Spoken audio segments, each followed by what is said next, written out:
So a couple months ago, I completed 1,000 bodyweight squats here, exactly here, and it got me thinking because when you do something big relative for what you do, obviously someone can might be able to do 1,000 bodyweight squats every day, but for me it was big because it was 1,000 in a row, and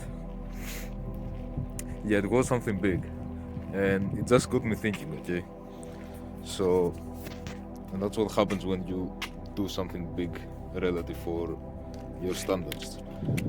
Okay, so around a month later, I watched a video, a clip actually, of David Goggins, and he was talking like after some time, your body just doesn't stop, it becomes detached from your brain.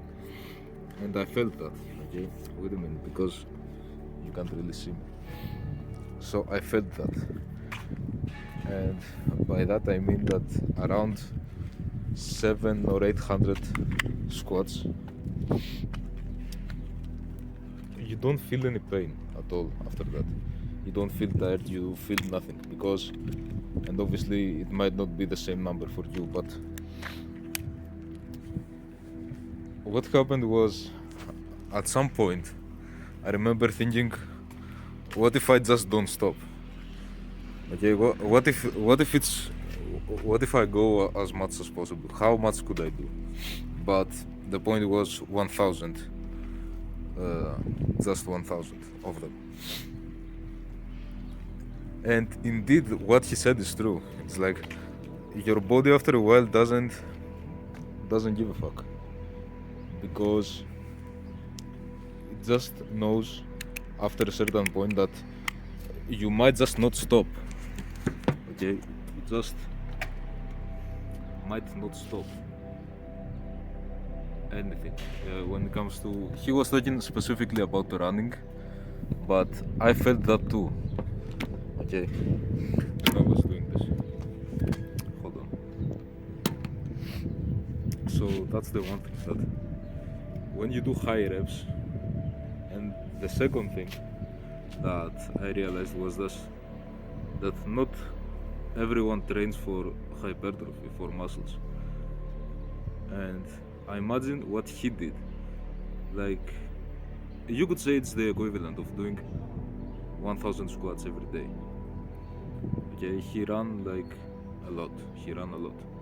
So you could say that what I did, which was big for my standards, he did it every day. Okay, so that's not someone who trains for hypertrophy, for muscles, because your body can't recover for that. That's not someone that works out to look good or to look strong. That's someone who works out because if he doesn't, he will fucking lose it. Okay, and these people are just a different breed.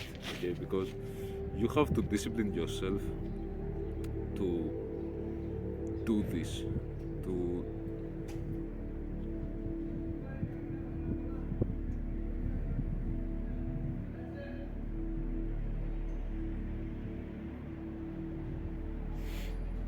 yeah, to do 1,000 squats.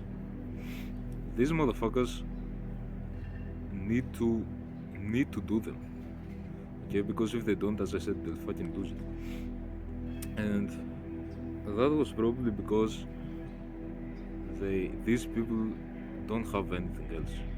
Like, you have your friends, you go out, you play your video games, stuff like that. These people don't have that. Okay, and that's not because they're unemployed or lazy or anything. And it's just that these people don't have these distractions, but also pleasures, or they haven't had them while growing up, and they've eliminated the distractions as well, because anyone can be distracted even if you are that guy, and they've just eliminated all the other stuff, and nothing is left. And what happens after that is that they have to do something, otherwise they'll feel useless. And your something might be a workout at the or just stepping foot in the gym for the first time, there's something might be being a world record holder or something. So there's levels to that shit. So let's recap a bit. The main two things I learned from doing 1000 squats in a row and actually pushing past the mental barrier was that one, your mind controls your body, not the other way around. Okay? Because the second one doesn't get you anywhere. The second one gets you fed, having jacked off or something, and you just keep scrolling and keep consuming stuff, consuming content or something. That's what happens if you listen to your body. If you listen to your mind, that's what happens. You push past barriers. You overcome your everything, bro. And the second one was that there are people who do this so that they don't actually harm people. Okay, so and that's people that you might compete in a tournament, let's say. So just know that there is levels. Can you become that savage? Because most of you will be like, oh, I am that guy. I train so that I don't harm myself. No, you probably don't. Okay.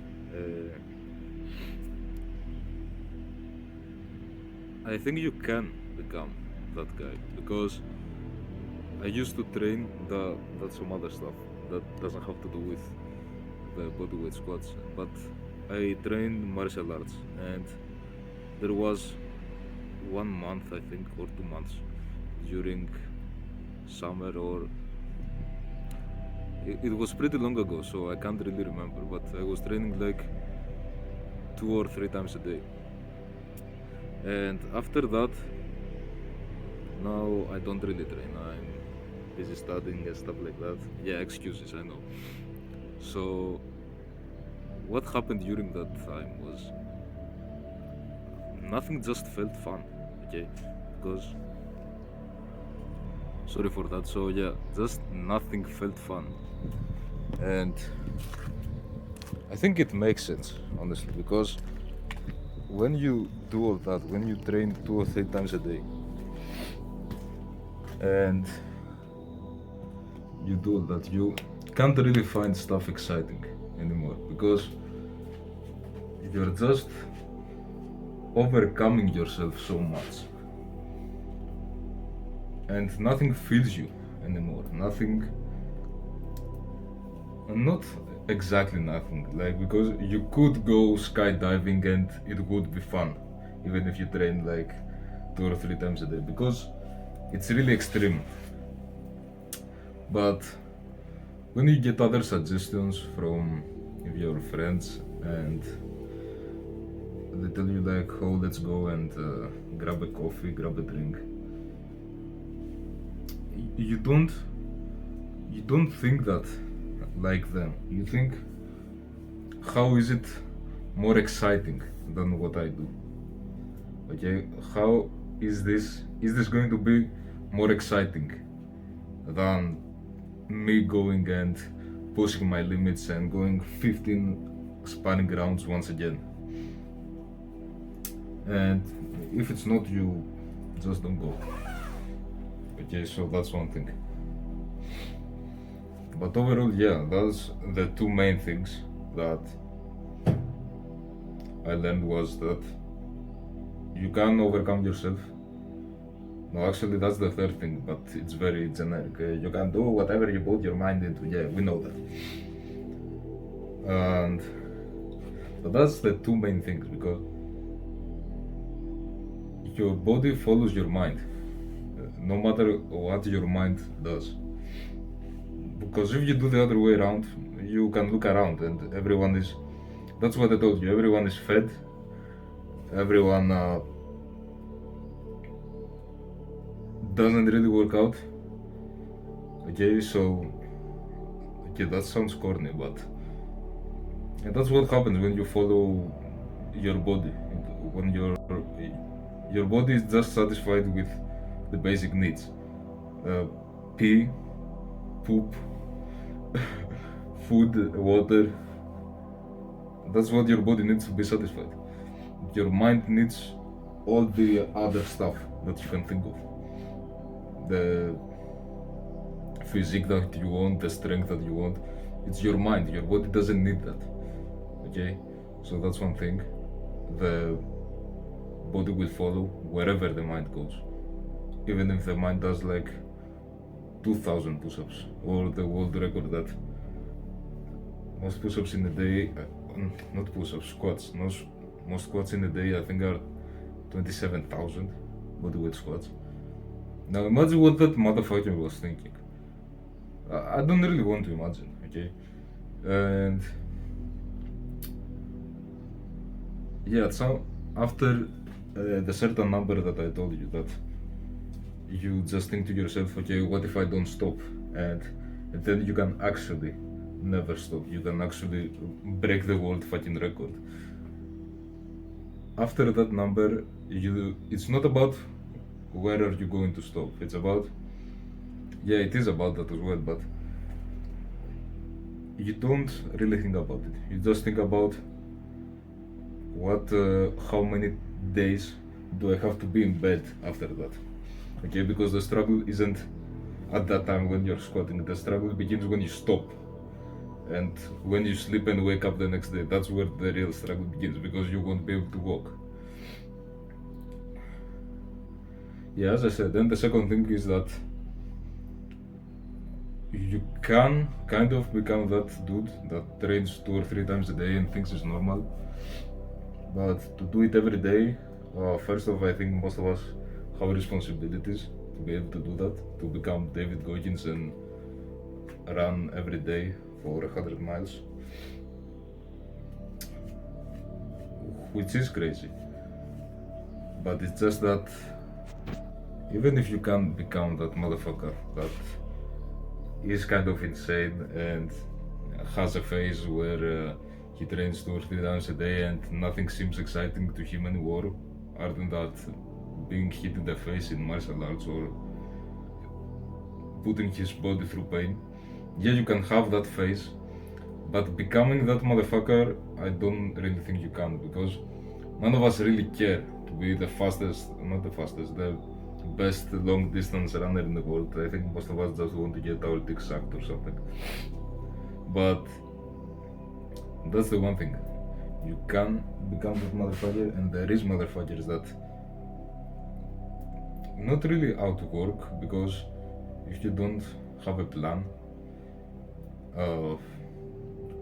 for something like a competition, it might not work. But there are really hard-working people, and there is levels to that, and you can kind of become one of them if you care enough. Because what I noticed was I didn't care enough. I just wanted the 1000 squats to be done. Okay, if you care enough for a phase, then you will know that, because it will just sit in your mind like, I need to get 5000 push-ups done in like a month or something. I need to get 500 push-ups in less than 3 hours. It will just be stuck in your mind. So you will have a phase if you kind of have even a bit of that energy. But most of us, I think, don't care enough. And that's perfectly fine, because there is other stuff to do as well. Like, there is stuff that just we care more about. So the other thing is, if you have a phase, or if you prepare for a phase where you train at something for like 2 or 3 times a day, and by that I mean more than 2 hours, just know that nothing else will be exciting to you if you have that phase. For that phase, nothing else will excite you as much, because it's undescribable, okay, what will happen if you just train and do cardio, let's say for 2 or 3 hours every day for a phase. It's just undescribable what will happen to you. So you have to experience it at some point. And everything I've talked about in this video doesn't require you to be like a fucking maniac like David Goggins. It's just if you have a little bit of fire inside you and you've gone through it, you can relate. Or if you plan on going through it, just know that it's worth it to challenge yourself and do all this. And you will learn a lot about yourself, about your limits, about surpassing your limits. And this is pretty much it.